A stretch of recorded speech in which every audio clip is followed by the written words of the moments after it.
Buenas tardes.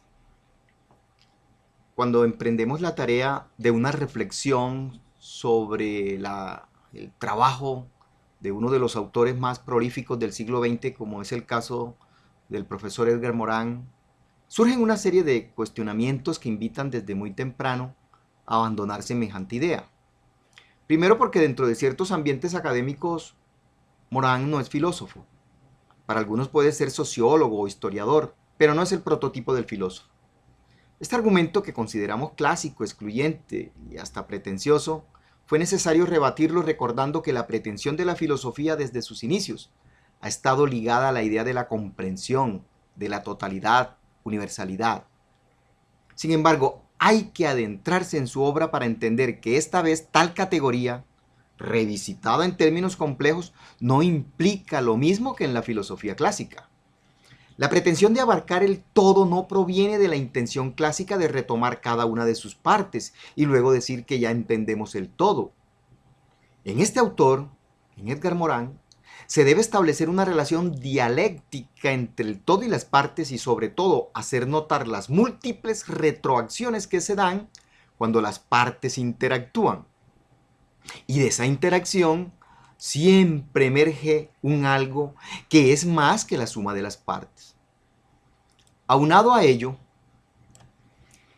eso nuevo que brotó por lo regular no se deja atrapar por la lógica de las leyes que postula la ciencia clásica, dado que el orden será su característica fundamental. Así surge un todo diferente a la suma de las partes que es probable que el filósofo clásico no reconozca como tal. Por otro lado, siendo un autor que aborda las más diversas expresiones socioculturales humanas, desde el cine, la muerte, la historia, la ética, la política, la educación, la ciencia y un largo etcétera, es imposible comprenderlo solo leyendo una de esas perspectivas. Podemos incluso afirmar que es imposible ser experto en una de esas partes de la obra de Morin, como sí sucede con muchos filósofos expertos, ¿no? Clásicos a los que podemos conocer solo desde una de esas partes. En este sentido, debemos insistir de nuevo en que hay que entender a Morán en esa vocación por la totalidad dialéctica que él denomina doble dialecticidad, que obliga a integrar más que a separar.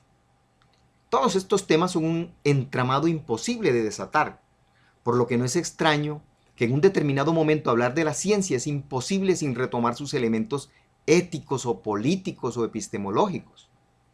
Ello nos lleva a navegar por aguas en las que las disciplinas, si bien son fundamentales, no son nada si no las integramos de forma muy particular, que él denominó transdisciplinar. Por tanto, filosofar ahora no es un asunto de expertos en un tema. La lógica, la teoría del conocimiento, la epistemología, la metafísica, la ética, la moral, etc. Ahora es más bien un volver a la mirada amplia del pensador que no le teme ni siquiera al mito si considera que en algún momento tiene algo importante que aportar a la reflexión.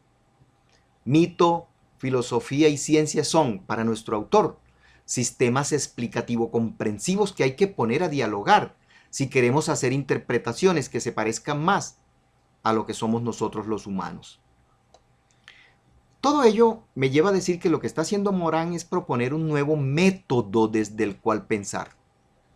En esa amplia mirada es que podemos afirmar que su propuesta es una nueva epistemología, una nueva manera de abordar los problemas a que nos vemos abocados como humanos, unos nuevos criterios que nos permitan decir cuándo un argumento o una teoría son válidos. Este nuevo paradigma parte por reconocer la imposibilidad de entender el mundo si no incluimos al sujeto que piensa el mundo. Una de las grandes debilidades de la perspectiva clásica de la ciencia era esa exclusión del sujeto.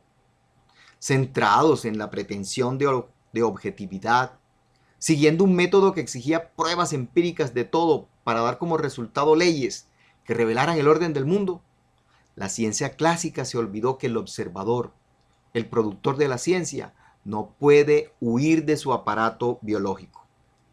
Así, Para Morán, el conocimiento científico tiene todas las debilidades de la especie humana. Y el método científico inaugurado por Galileo y llevado a su máxima expresión por Newton no nos exime de ello.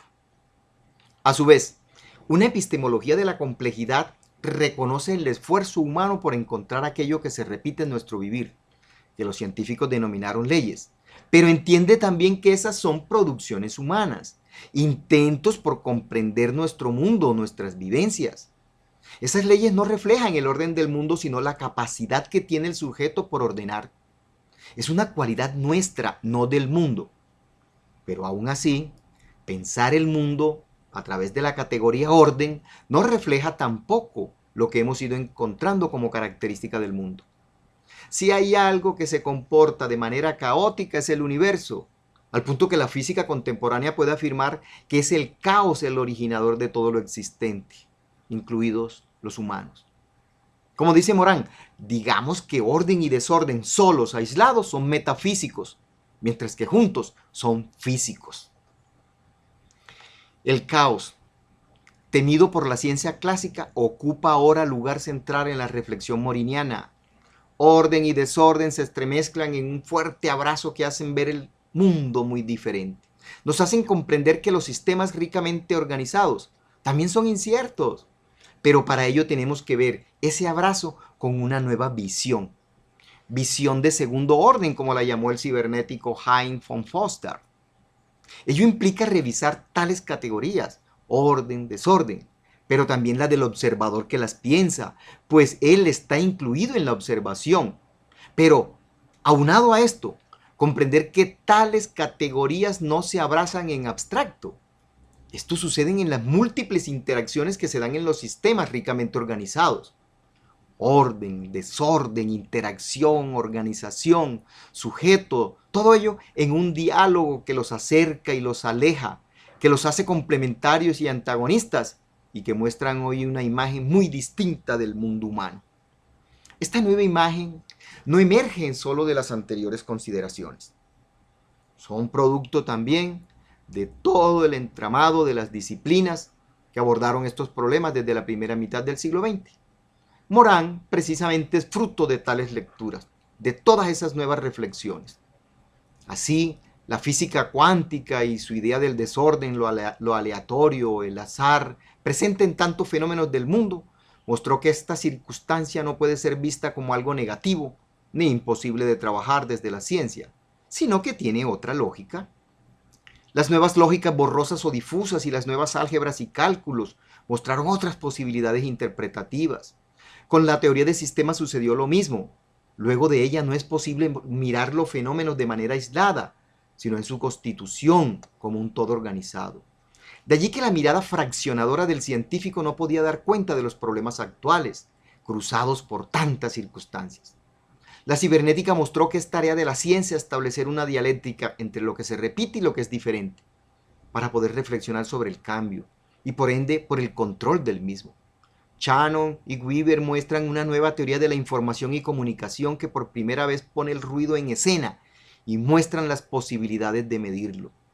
La biología del conocimiento y la biología cultural del profesor Maturana introducen al observador dentro del andamiaje explicativo de las ciencias. Y todo ello va dando como resultado un complejo de miradas que, vistas en conjunto, presentan una imagen del mundo diferente a la perspectiva tradicional. Tan diferente que el profesor Prigogine concluyó que habíamos llegado al final de la ciencia clásica.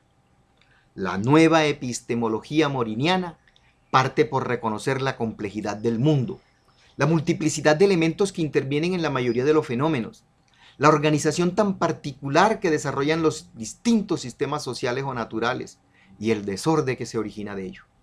El giro epistemológico, introducido por esta perspectiva, implica desarrollar una nueva arquitectura mental, con unos nuevos principios lógicos, con una nueva ética y una nueva política. Un nuevo pensamiento que logre dilucidar que aquello que hace posible el conocimiento, la estructura biológico-cerebral desarrollada en la sociedad, también lo limita. Muchas gracias.